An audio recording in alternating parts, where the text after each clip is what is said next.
The greatest theft in the history of mankind happened in plain sight. And they didn't steal gold, palaces, or even an entire country. Traces of this incredible operation still stand in the middle of European capitals. They hide inside royal parks, gated estates, and behind signs that read private property. Right now, in London's Regent's Park, there is a mulberry tree that, according to the official history of the park, has no business being there. And we will come back to that exact tree. But for now, just compare the age of ancient trees to the dates on land deeds, and official history starts to fall apart. Why were centuries-old orchards called wastelands in the paperwork? And why, almost 200 years later, are the most important maps, inventories, and survey results still off-limits to anyone who wants to check them for themselves? I'll answer part of that in this video, and trust me, this is not bureaucratic accident. Was this a random string of bureaucratic reforms? Or the trail of a carefully organized redistribution that benefited a narrow circle of powerful families? What was actually taken from ordinary people? And why were we taught to believe that before the fences went up, there was nothing of value on this land at all? Today I'm going to show you three things. A land transfer deed from 1831 in which a 100-year-old food forest is described as a gift of wasteland.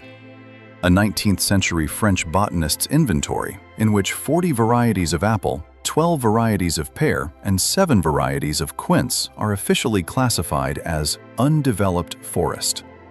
And a tree whose trunk girth pushes the history of its plot back 400 years, to a time when, according to the documents, there was supposedly nothing there at all.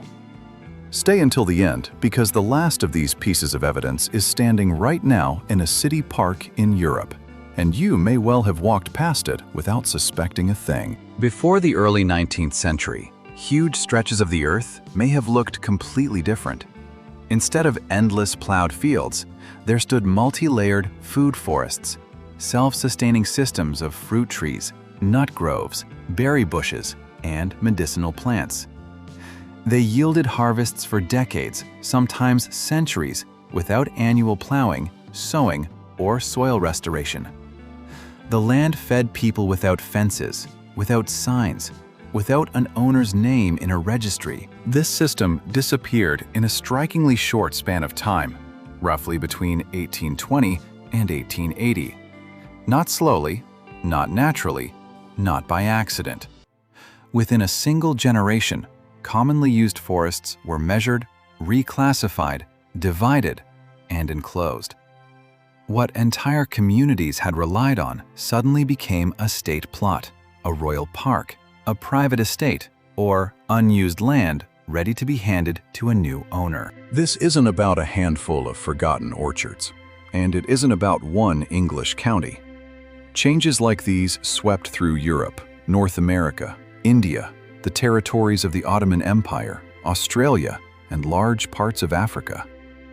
The names of the laws changed, the languages of the documents changed, the forms of ownership changed, but the mechanism stayed suspiciously identical. First, land was declared empty or ownerless. Then it was surveyed. Then it acquired a specific owner. The most inconvenient contradiction is written into the trees themselves. On land described in the paperwork as wasteland, mature apple, pear, mulberry, chestnut, and walnut trees were already standing. According to old trunk girth measurements, some of them had existed 200, 300, even 400 years before the new estates were ever registered. Which produces an absurd picture.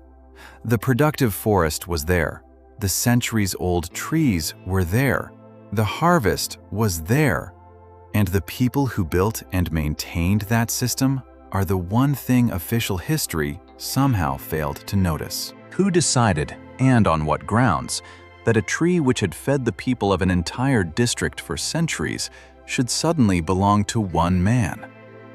Why did community rights vanish at the exact moment the first official owner appeared? And why did an ancient food forest need to be labeled wasteland before it could be claimed? This wasn't a simple modernization of land records. It was a massive redistribution of resources whose consequences are still with us today. Enclosure didn't just redraw property lines. It destroyed the very principle that food could grow without permanent dependence on a landowner, a market, and centralized supply. A free harvest turned into a private asset. A shared grove became a gated estate. A fruit-bearing forest became a decorative park. The trees didn't disappear. What disappeared was people's right to use what those trees gave. The key piece of evidence didn't surface in legend, and it wasn't found on some dubious engraving. It turned up in the dry land registries of Berkshire, England. Right there, in the middle and later decades of the 19th century, an unusually dense cluster of transactions took place, involving plots that today form part of historic parks and private estates. Over 40 years, enormous tracts of land passed into the hands of new owners.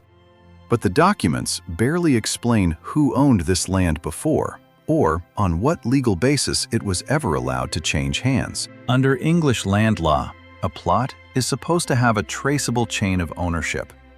If no lawful owner existed, the land reverted to the crown. It didn't simply materialize out of thin air with a new owner's surname already attached. And yet the records for several Berkshire estates read as if they begin on a blank page. The first name appears only once the centuries-old forest has already been surveyed, described, and made ready to be claimed. Hundreds of acres of ancient woodland, mature orchards, plots later declared heritage parkland. The same gap runs through all of them. The paperwork records boundaries, acreage, and the new owner, but the land's previous history stays off the page. No clear line of inheritance, no record of the people who lived off the harvest, no credible explanation for where the plantings came from. For a piece of land with an empty past, it looked suspiciously well-tended and suspiciously productive. The trees themselves testified loudest against the official paperwork. Mulberries, pears, sweet chestnuts, and walnuts grew on the disputed plots, and Victorian surveyors estimated their age from trunk girth. Some specimens were put at 200 to 400 years old. They had taken root long before any documented owner's name ever entered the registry. It's an outright legal sleight of hand. Land is declared previously unused, even though a mature food production system already exists on it. Orchards supposedly belong to no one, yet they've been bearing fruit for centuries.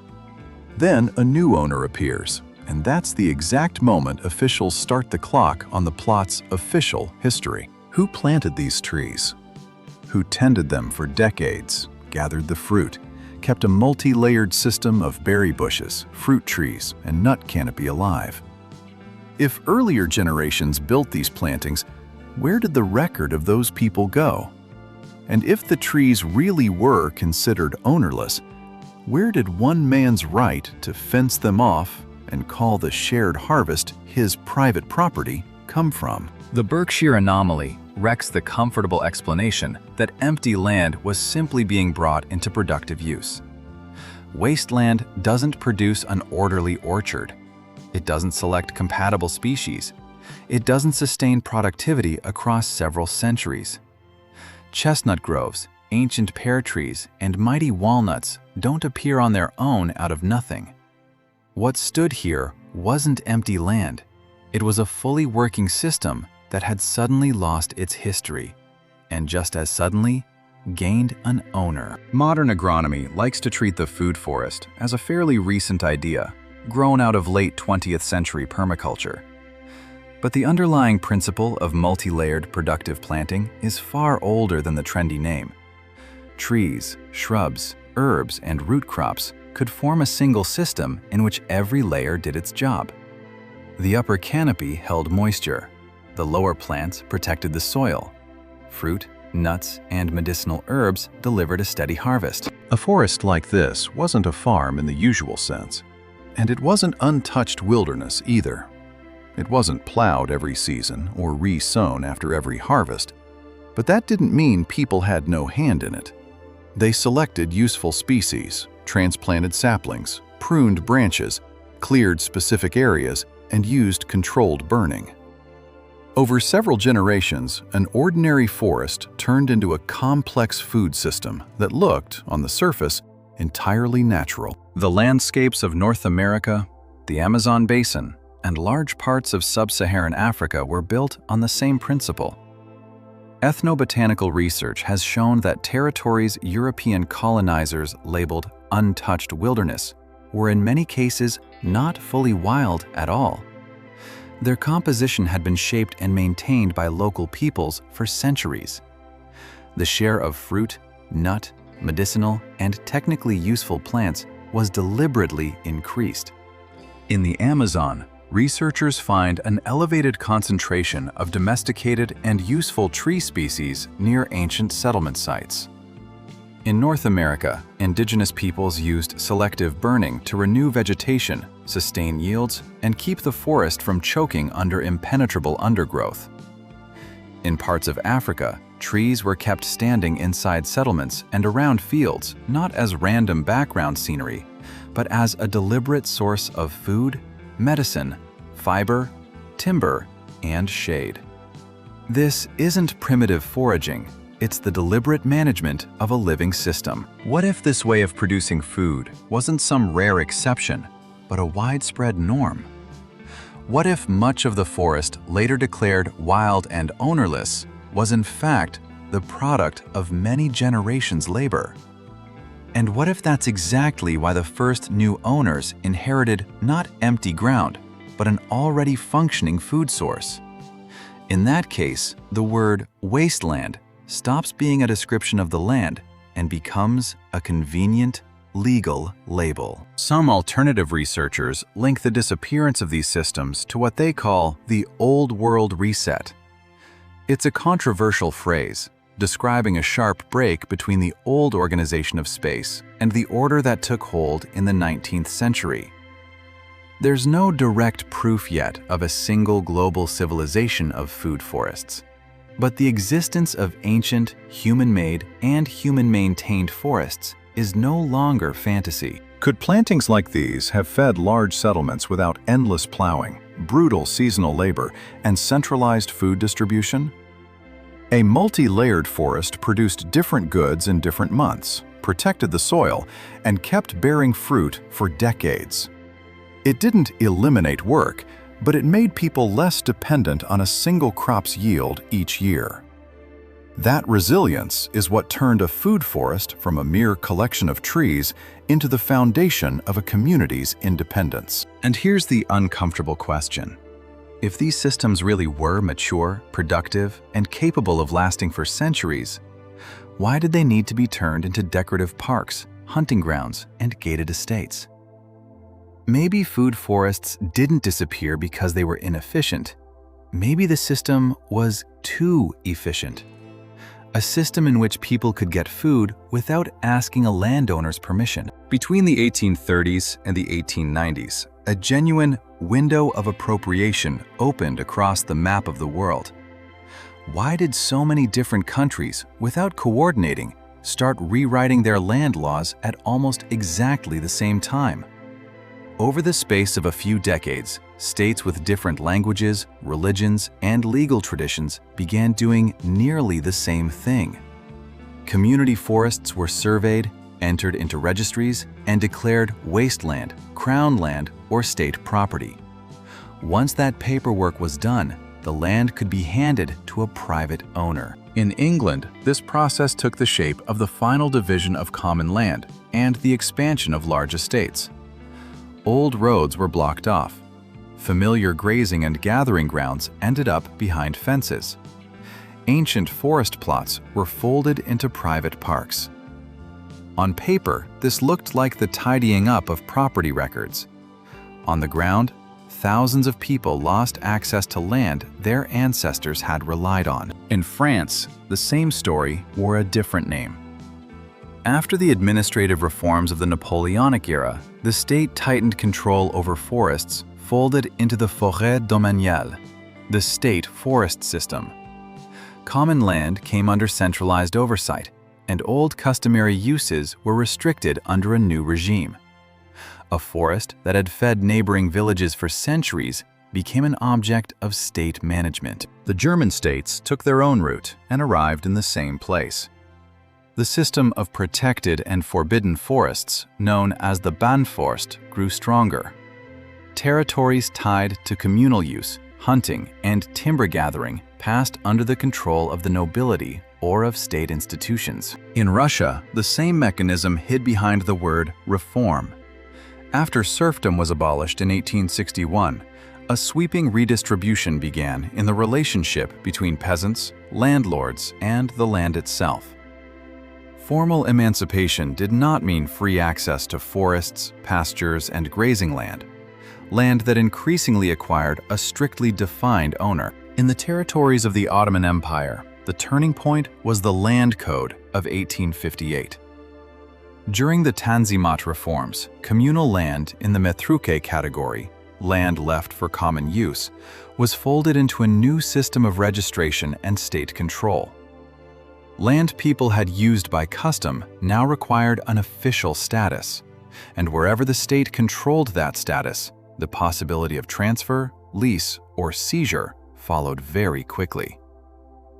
And this is only the beginning of the coincidences. On the other side of the Atlantic, the same principle operated under a different name.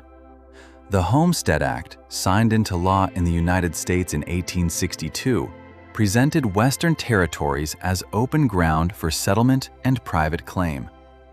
But that land wasn't empty.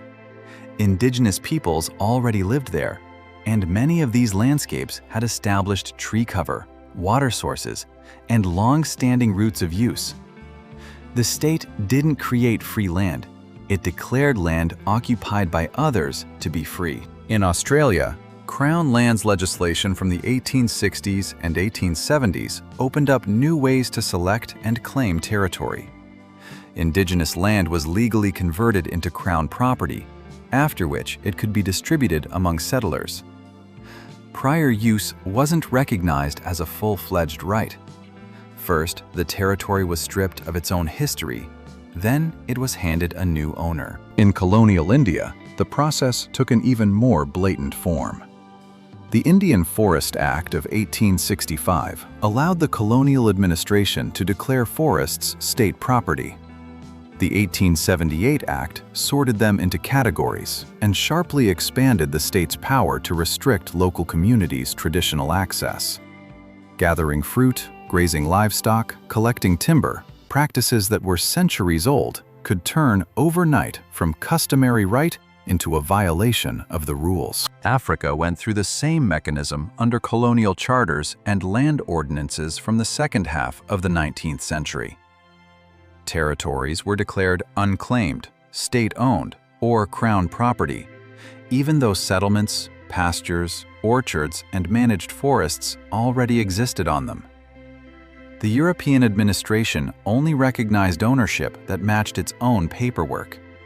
Anything not written into the imported registry was conveniently declared empty. 9 regions, dozens of laws, one strikingly recognizable sequence of steps. First, prior use stopped being counted as a right. Then, productive land was called wasteland, or a state reserve.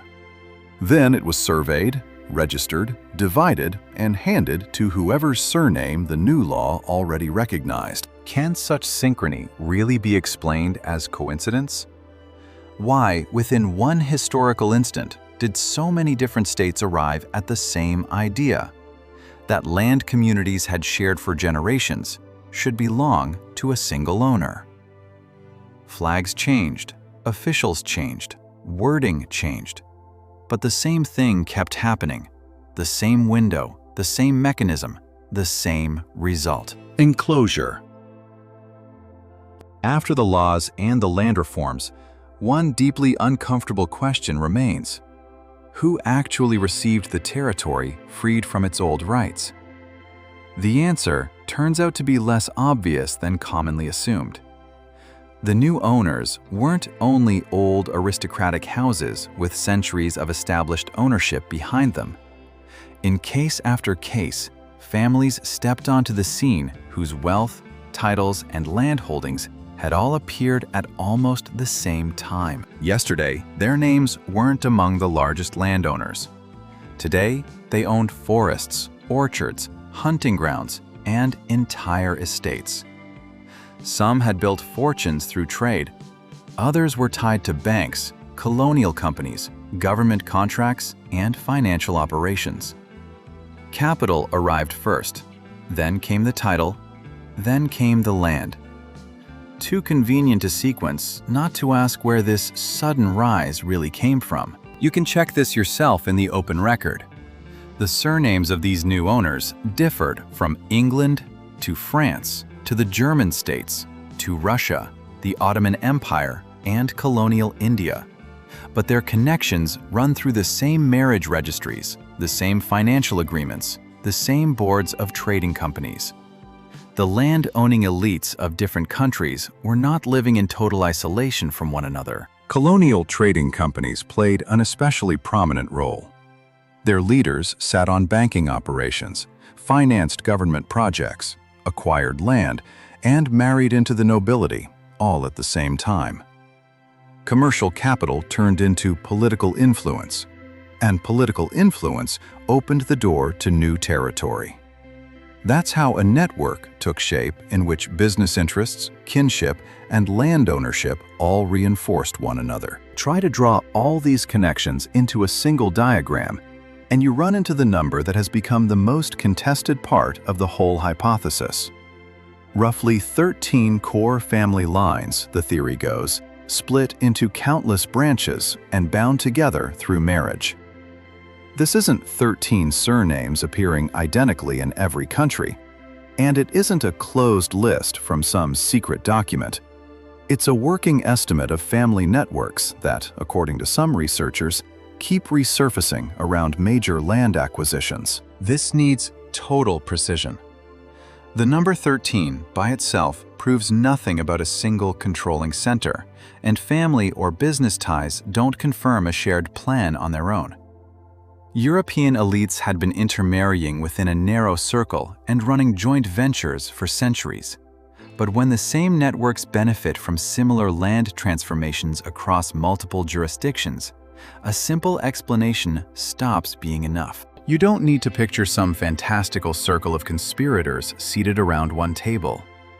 Coordination could have worked far more mundanely, through banks, trading houses, marriage contracts, company boards, diplomatic channels, and the exchange of legal templates. Coordinated action doesn't require a single stamped signed order. It only requires a shared interest, access to capital, and the ability to influence how land gets registered. Could land reforms in different countries have been local pieces of one international process?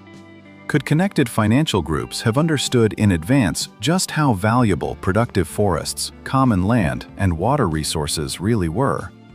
And could they have used state law as a perfectly legal instrument for turning shared wealth into private capital?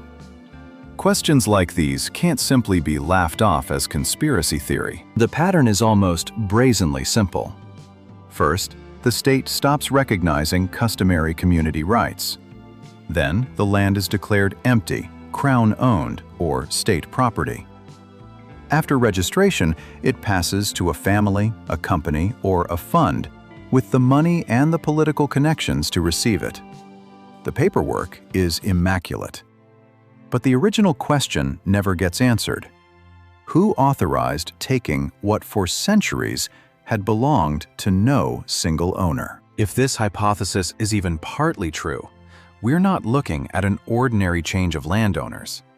This redistribution struck at the very foundation of people's independence: access to land, water, timber, and a perennial food source.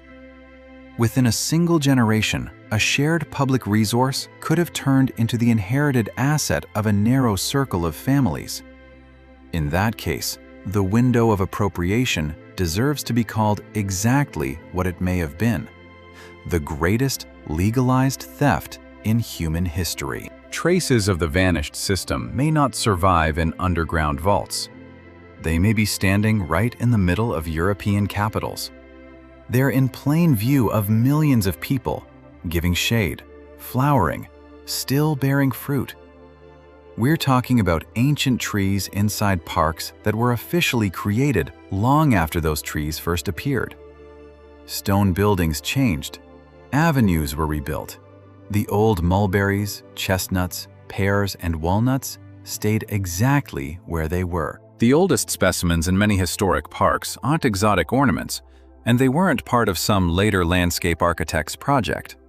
They're sweet chestnuts, walnuts, mulberries, medlars, quince, apple, and pear. Their value was never only in the shape of their canopy. These trees could feed people for decades and outlive several human generations. Let's start with the very tree I promised you at the top of this video. The modern layout of London's Regent's Park began taking shape in the early 19th century. John Nash's plan was approved in 1811, and the park opened to the public in 1835. And yet, on its grounds, old mulberry trees have survived whose origin doesn't fit neatly into a simple story of decorative landscaping. Mulberry fruit is dark, sweet, and almost black with juice. It was eaten straight off the branch, not grown for looks. These trees don't read as some incidental decoration of a new park. They read as the inheritance of an older landscape. The mulberry was a practical tree. Its fruit was eaten, its leaves fed silkworms, and its sheer longevity let a single tree serve several generations. If trees like these were already growing here before the park was ever formally laid out, then this land already had a working economic purpose. So why did that earlier purpose dissolve, while the trees themselves turned into nameless botanical curiosities? A similar picture emerges in the Bois de Boulogne on the western edge of Paris. In 1852, Napoleon III handed this land over to the city, which then began a massive transformation of the forest into a landscaped park, complete with paths, lakes, lawns, and decorative plantings. But scattered among the new scenery, chestnut groves and old fruit-bearing trees survived. The very chestnuts whose sharp, damp smell Parisians still catch every autumn, never suspecting they're breathing in the last trace of a food system older than the park itself. The landscape changed. The living witnesses to the old order survived the redesign. Park after park, estate after estate, the same strangeness repeats itself. Official history describes in loving detail who laid out the avenues, who dug the ponds, who arranged the decorative plantings. What it far more rarely explains is what was growing on that land before the architects ever showed up. As if the park began with a blueprint, even though the oldest trees had already been standing there for decades, sometimes centuries, before the first design was ever drawn. Berlin's Tiergarten is the same story again. In the 19th century, it was converted from former royal hunting grounds into a landscaped city park. And during the wartime destruction of the 20th century, much of its old planting was lost. Botanical descriptions of the earlier Tiergarten mention long-established fruit and nut specimens. Who planted them in the heart of what would become a capital city? And who was the harvest for? The answer may be uncomfortable for the standard version of events. Maybe today's parks weren't built on empty land where trees and beauty first arrived with the architects. Maybe they were built on top of older, productive plantings that were first stripped of their economic purpose, then folded into a decorative project. A food landscape turned into a place for a stroll. A tree that had once fed people became a museum piece. A lawn gives an impression of order, but it produces no harvest. A decorative avenue signals the architect's authority, but it doesn't feed a community. A gated park allows a walk along an approved path, but forbids free use of its resources. So the land kept its green appearance, and lost its old role as a source of food. The ancient trees may be the last remnants of a system that once served entire towns. They grew in clusters, combining different fruit and nut species, and existed long before any park was officially founded. That alone doesn't prove a single worldwide network of food forests ever existed, but it does destroy the convenient idea that before lawns and fences arrived, these grounds held nothing but shapeless, useless thicket. The past turned out to be hidden in plain sight. It didn't vanish entirely, and it didn't turn to archaeological dust. It's still standing among the footpaths, the lampposts, the neatly trimmed lawns, still producing fruit year after year. And every one of those harvests raises a question no park sign ever answers. Who used these trees before the land was called a park? After the 19th century redistribution, the old forest territories never went back to open use. So where did the records of their former owners actually go? The people who once gathered the harvest? Part of the answer is that a second protective ring grew up around many of these places: the status of a historic, natural, or scientific site. On paper, these measures are meant to preserve rare species, old trees, and cultural landscape. But protection often arrives with gates, permits, restrictions, and sealed archives attached. The word protection sounds beyond reproach. Who would argue against saving a centuries-old forest or a unique park? But protection can work in two very different ways: alongside local people with open records, or behind a tall fence with decisions made by a narrow circle of trustees. In the first version, the heritage stays public. In the second, the public gets an approved route and an official plaque. The list of such institutions is long: UNESCO World Heritage Sites, areas of special scientific interest, royal parks, national trust properties, private heritage foundations, university lands, religious order estates, hereditary trusts. Each has its own rules, its own legal status, its own grounds for restriction. But for an outside researcher, the outcome tends to look identical: no entry, no full inventory, and early records that are either missing or simply not released. Of course, protected status by itself proves nothing about deliberate concealment. Old trees genuinely need protecting. Fragile ecosystems really do suffer under mass visitation. A private archive isn't obligated to run like a public library. But why do the restrictions cluster so tightly around the most interesting questions? Why can you see a beautiful avenue, yet be unable to learn the exact age of the ancient fruit trees, or the history of the land before its first recorded owner? In the 19th century, control was established through survey plans, land deeds, and property registration. In the 20th and 21st centuries, conservation regimes, foundations, expert panels, and sealed document collections were added on top. The tools grew more genteel, the language grew softer, and access to the land still depends on a manager's permission. An iron fence has been replaced by a fence made of regulation. It isn't only about physical entry to a site. Verifying where ancient plantings came from requires detailed species surveys, dendrochronology results, historical land use maps, estate inventories, and the original acquisition documents. If even one link in that chain is closed off, reconstructing the history becomes nearly impossible. A researcher can see an old tree and still have no way of establishing exactly when it appeared, who used it, or why the land's status ever changed. Records made before enclosure matter most of all. They're the ones most likely to preserve evidence of local residents' rights to gather fruit, cut timber, graze animals, and pass through the forest.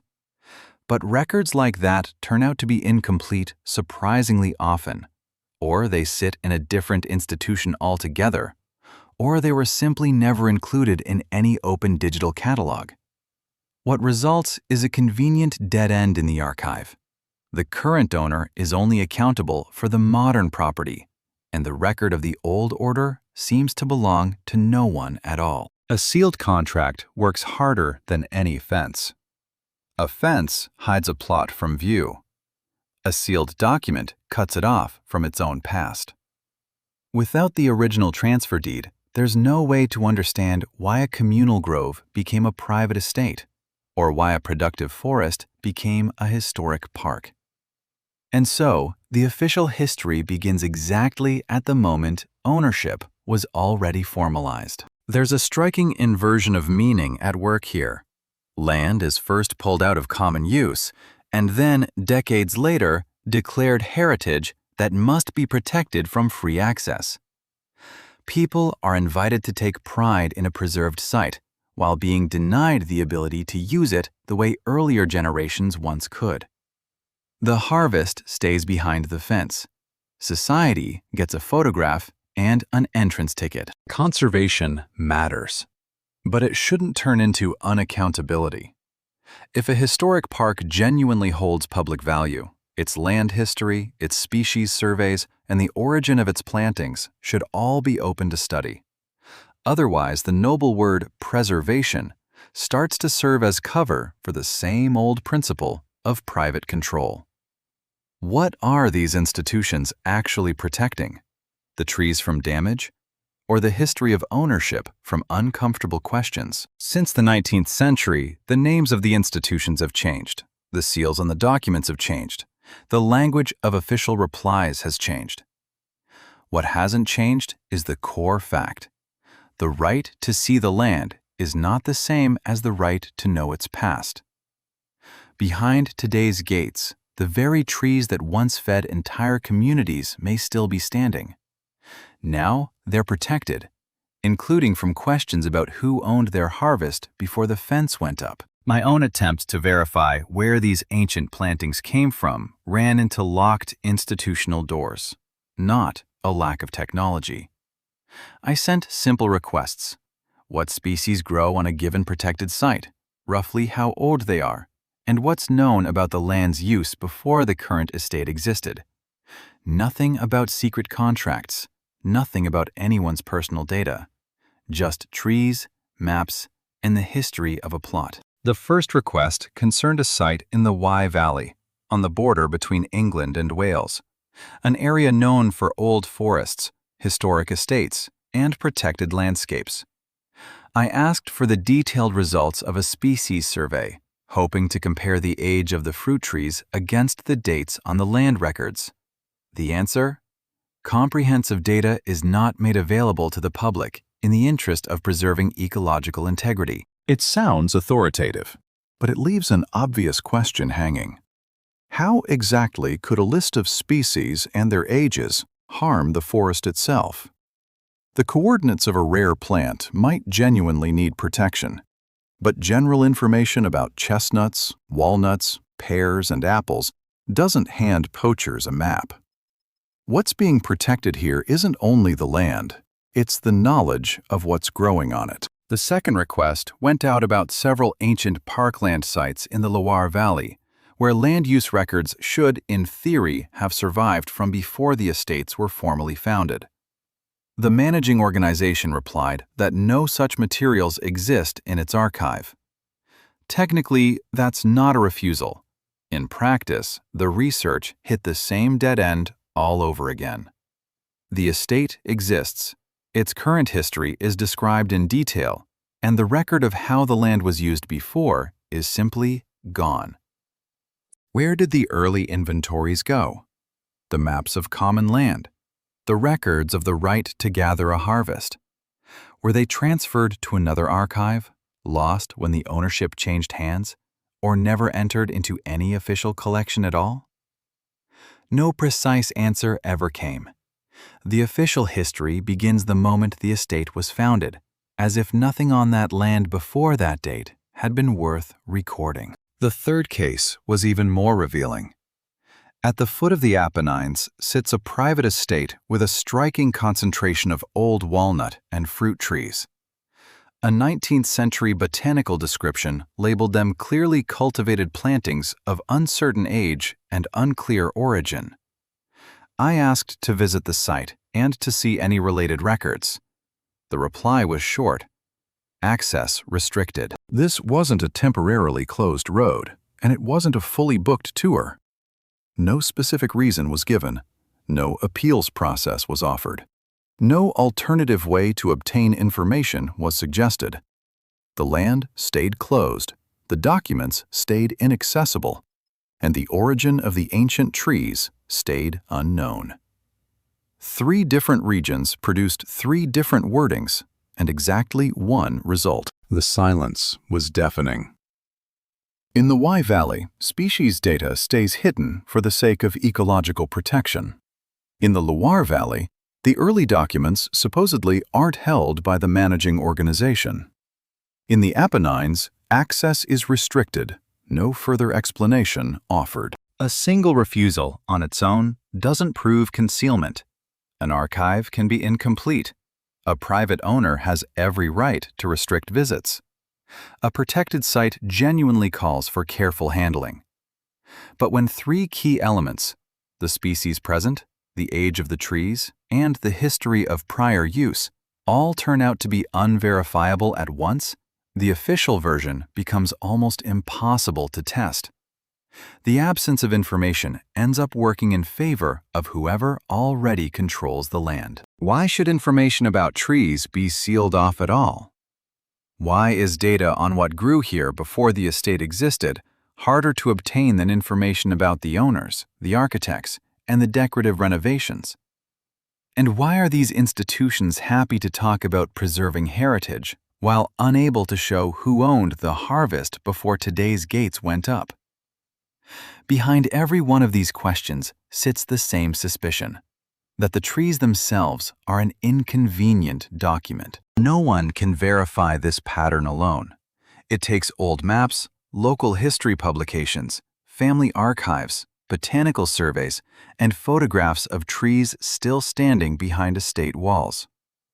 If you know of places like these, share the material and pass this video on to someone capable of taking the search further. The more independent evidence gets collected, the harder it becomes to hide the story behind the phrase, access restricted. This investigation doesn't need support to build a nice legend. It needs support to obtain archival copies, cross-reference registries, and verify specific plots. A theory like this has to be confirmed by documents, not just by dramatic questions. But the documents have to be opened first, and that's exactly where the real resistance begins. The coincidence explanation asks you to accept an implausibly long chain of unlikely events all at once. Land administrators in different countries would have had to arrive, independently of one another, at almost the same decision. Common land would have had to stop being counted as common, then get reclassified, registered, and handed to a new owner.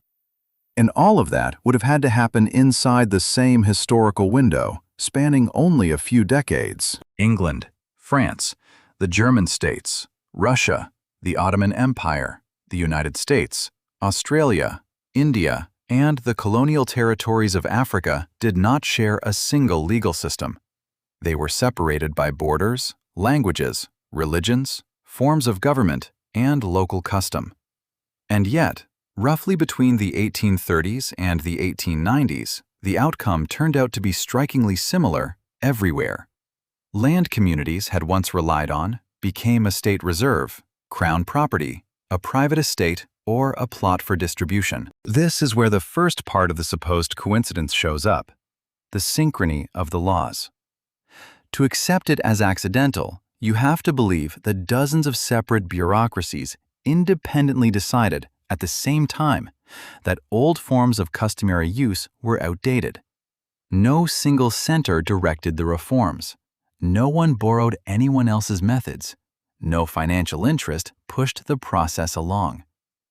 Different governments simply chose the same mechanism at the same time on their own. The second part of the coincidence concerns the outcome. After the reforms, land wasn't distributed evenly among the people who had lived beside it and used its resources for generations. Substantial holdings ended up under the control of states, companies, new landowners, and families whose fortunes had only recently risen. Some of these owners were connected through marriage, banks, trading houses, and seats on the boards of colonial companies. To reject coordination here, you have to accept that this, too, was accidental. Connected financial groups supposedly acquired similar assets in multiple countries independently, without ever discussing the shared benefit or using their access to power.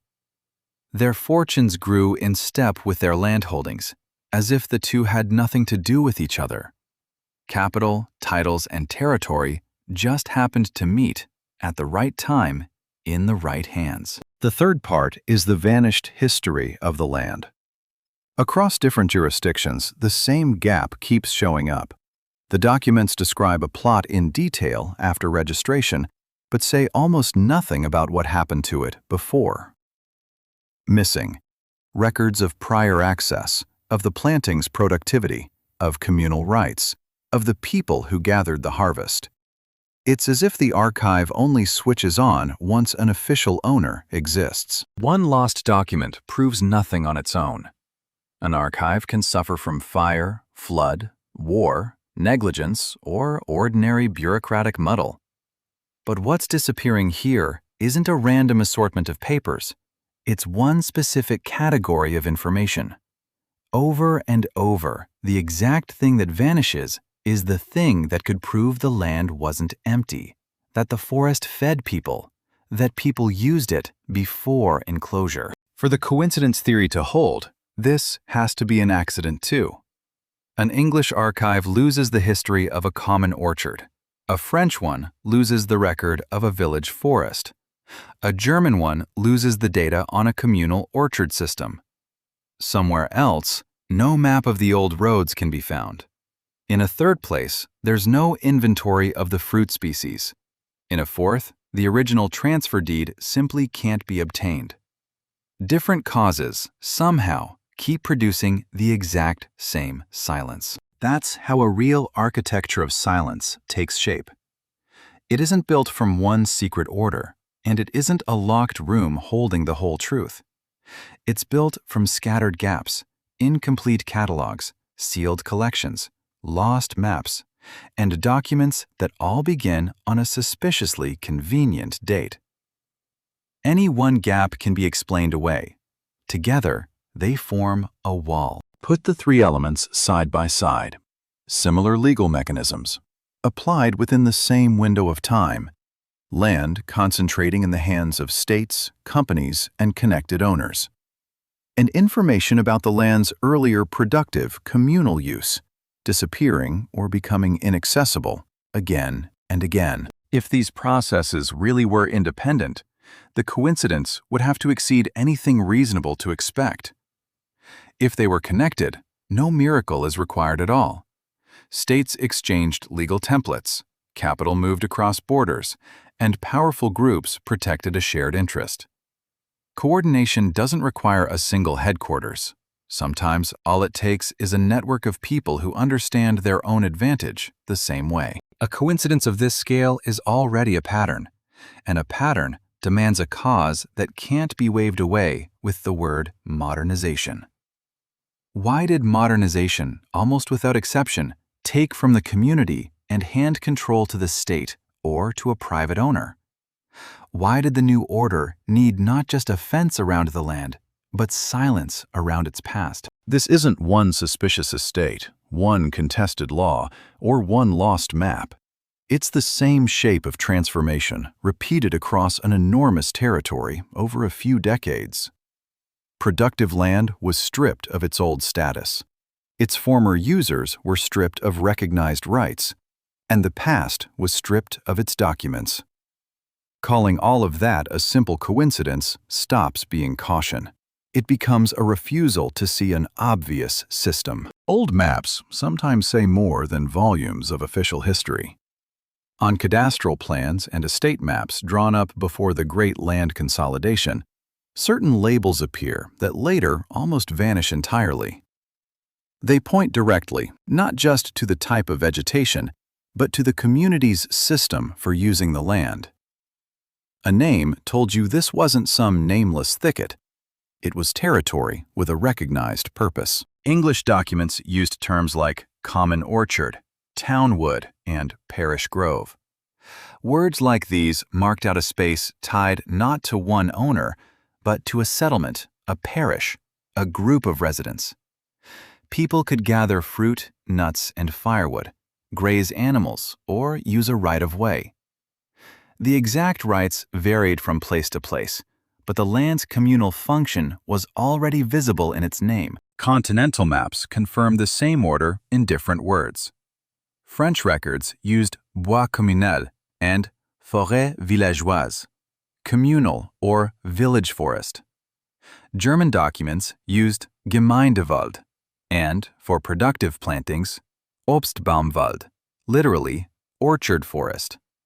Under the Ottoman Arazi system, categories of land existed that were set aside for common use and never reduced to ordinary private property. Before the early 19th century, labels like these appeared regularly on local maps. After roughly 1870, many of them vanish or get replaced by administratively tidier terms. A common orchard becomes part of a private estate. A village forest becomes state forestry land. A parish grove becomes park property. One word gets erased, and with it, the memory of people's earlier rights. The land itself doesn't move. The old trees keep growing. Streams still run along their old channels. Roads keep their old direction. In places, the boundaries of ancient plantings are still visible even in satellite photographs. What disappears is the legal recognition that this land was ever productive and open to everyone. The landscape stays where it was, but its past gets rewritten in the map's legend. This isn't just a simple swap of outdated vocabulary. A new label changes exactly who has the right to make decisions, gather the harvest, and restrict access. As long as a plot is called a common orchard, residents have at least a customary basis for using it. The moment the same plot becomes a private park or a state reserve, that old use can be declared trespassing. That's exactly why editing a map had consequences comparable to putting up a fence. First, the name changed. Then, a new legal category appeared. Then, a new manager followed. Where custom used to govern, permission was now required. Where the harvest used to be shared, it became the landowner's property. The transition is documented. The reason for it isn't. An earlier map shows a communal grove. A later one shows an estate holding, or a state forest. You can see the date of the new plan, the surveyor's name, the shifted boundaries. What you almost never find is any record of residents willingly giving up their old rights. What replaced these vanished categories? A private estate, a colonial plantation, a royal park, a gated hunting preserve, a state forest, an agricultural holding. The forms differed, but the principle stayed the same. Productive territory passed under the control of an institution, a company, or a specific family. A shared harvest turned into a managed asset. The story runs in a straight line toward today's food economy. Land fortunes were passed down through inheritance, merged through marriage, mortgaged to banks, transferred into foundations, and folded into corporate structures. On the site of an old estate, an agricultural company, an investment fund, or a hereditary trust might now stand. The legal shell kept changing. Control of the land didn't. A direct line, at least hypothetically, connects 19th century landowners to today's agribusiness structures. Genealogical connections alone don't prove a shared plan, and descendants of old landowning families sitting on company boards can have perfectly ordinary economic explanations. But land concentration tends to feed on itself. A large owner gains more capital, more influence, and more opportunity to acquire even more. A resource claimed once can go on feeding a fortune for centuries. Today, the largest land holdings can be scattered across funds, trusts, holding companies, and subsidiaries. A public map shows a single plot, Behind it may stand a multi-layered ownership structure. On paper, there are many owners. In practice, decisions get made in one place. The surname disappears from the gate without disappearing from the system of control. Isn't today's food economy built, at least in part, on the redistribution carried out during that window of appropriation? Aren't today's agricultural corporations and land funds simply the continuation of fortunes that arose after communal rights disappeared? And isn't that exactly why the question of old maps stays so uncomfortable? Recognizing land's earlier function inevitably raises doubts about how clean its later acquisition really was. No one's asking you to believe in a secret world agreement or to accept the number 13 on faith. It's enough to lay two maps of the same plot side by side, before the administrative overhaul and after. Compare the labels, the boundaries, the access, the list of owners. Sometimes uncovering an enormous change doesn't require a secret archive at all. It just takes noticing which word disappeared from the map and whose name took its place. The last pieces of evidence don't offer a tidy answer. What they leave behind are painfully specific questions. In England's Midlands, there's an estate whose name I won't disclose because of the strict restrictions on access to its records. Its parkland was surveyed as far back as 1847. The surveyor found a combination of fruit and nut species so diverse and so evenly distributed that it couldn't be explained as 19th century planting at all. The trees were judged very old, their origin unknown. The estate itself was officially registered in 1831. In the deed of acquisition, the first confirmed owner described the territory in one short phrase: a gift of wasteland. 2 words, and an entire productive landscape vanished from the record. Wasteland. That's what an official called land where centuries-old fruit and nut trees already stood. Wasteland. Even though the plantings had a complex structure and kept producing a harvest. Wasteland. Because that single word made it unnecessary to explain who planted the trees, who used them before, or why the land suddenly belonged to one man.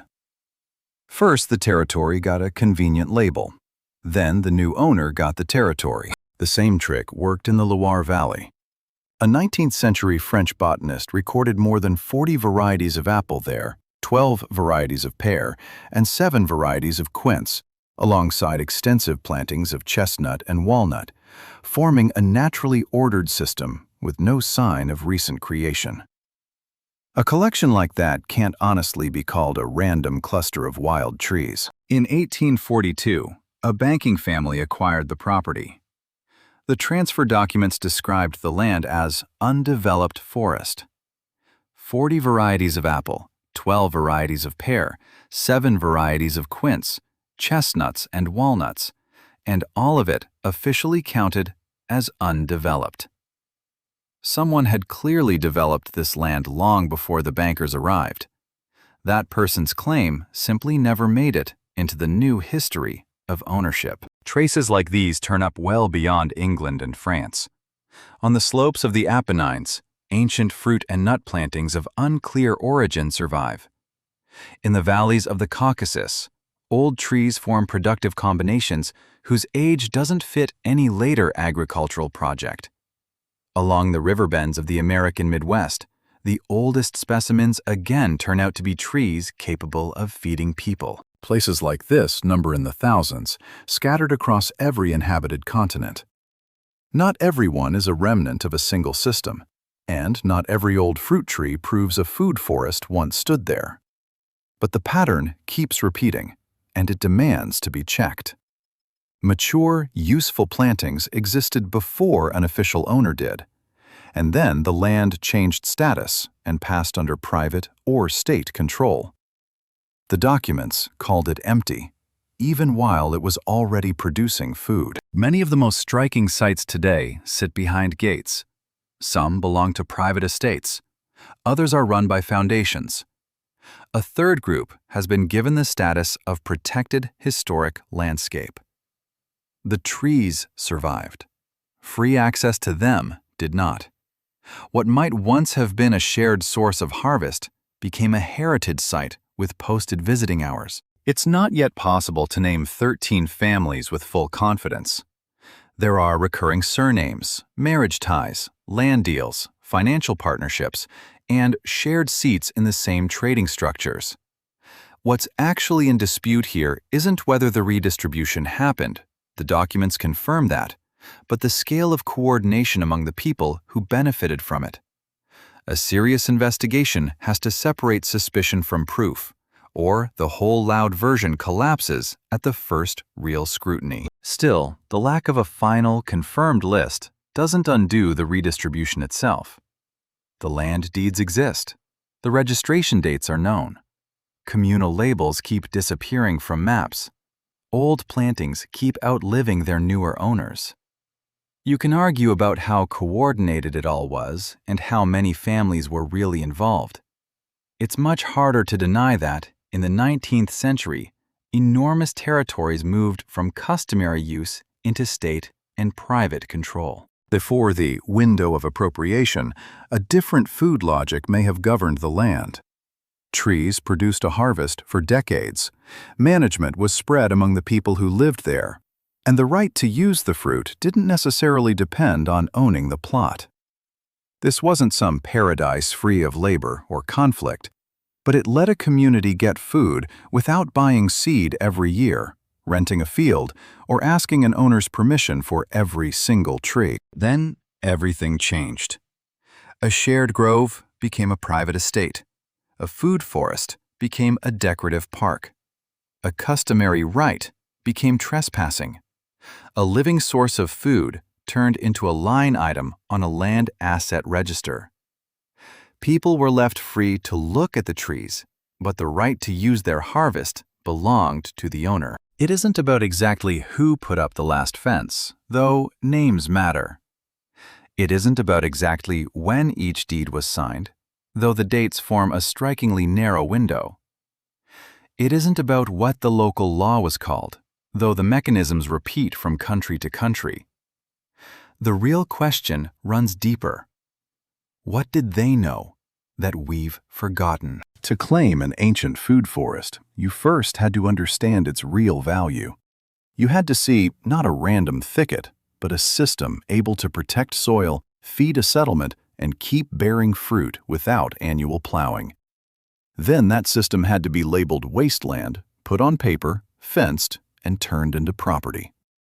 Which means the people who carried out this redistribution likely understood exactly what they were taking. Somewhere in old inventories, sealed contracts, wills, maps, and founding documents, the answer may still exist. Not a legend about a lost world, but a plain record of who used this land before its first recorded owner. One open archive could either demolish an attractive theory or turn it into a serious accusation. That's exactly why what's needed here isn't blind belief, and it isn't mockery. It's verification. The trees are still there. They stand behind gates marked private property, behind fences that say no entry, beside plaques that read protected site. They keep flowering, keep bearing fruit, holding in their roots, their trunks, and their age, the memory of an older order. A system that could feed people without an owner, without permission, without a gate. If this investigation has changed the way you look at familiar parks, old maps, and the history of land ownership, that means you care. That's exactly who this channel exists for. Hit like so YouTube shows this video to more people who are just as ready to ask uncomfortable questions. Subscribe and turn on notifications so you don't miss what comes next. And in the comments, tell me, could ancient food forests really have fed entire cities? And who stood to gain from cutting people off from them?